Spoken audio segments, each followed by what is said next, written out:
کوئی بھی اسکیم جب آئے گی سیفان تو اس میں سکم رہ جاتے ہیں، اور سکم کا میں نے ذکر اس لیے کیا ہے کہ اگر کہیں کوئی چاہے اس میں کوئی کلیریفیکیشن ہو جائے،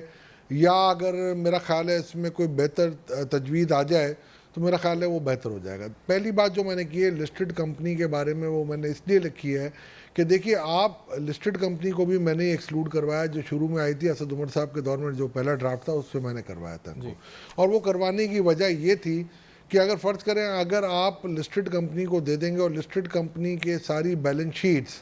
آپ کی چھپتی ہیں، شیئر ہولڈرز پہ ریلائی کرتے ہیں،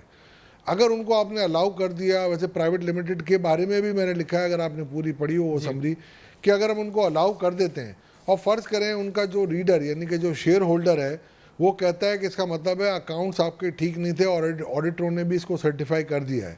تو یہ انڈیمنیفیکیشن کے کلیمز آ سکتے ہیں جس کا رسک آج بھی رہے گا۔ تو یہ میں نے یہ پوائنٹ ٹو پنڈر کا مطلب کبھی بھی ایک بات یاد رکھیے، کوئی تنقید نہیں ہے، یہ تشریح ہے۔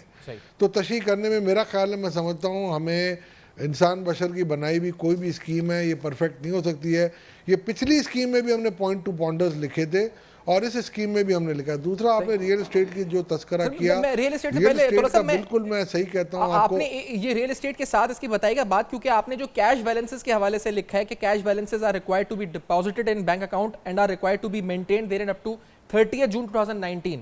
تو اس میں آپ نے لکھا ہے the time limit for maintaining such balance is too short and may lead to future whitening of black or untaxed money as cash may be borrowed from informal channels for 2 months and may be deposited into bank accounts۔ یہ تو بڑی تشویشناک بات ہے، یعنی جس مقصد سے ہم یہ کر رہے ہیں اسکیم، یہ تو اس کے بالکل برعکس ہو جائے گا جو آپ یہ لکھ رہے ہیں، جی جو آپ کہہ رہے ہیں۔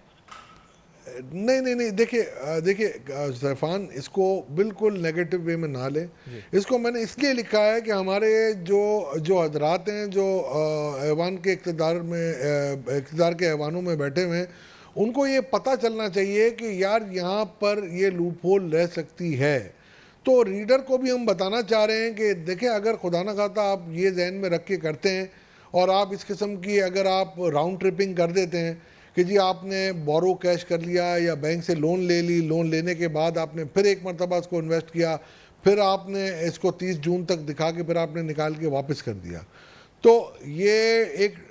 ایشو بن سکتا ہے، اور میں نے کوئی غلط بات نہیں لکھی، آپ جانتے ہیں یہ ہو سکتا ہے۔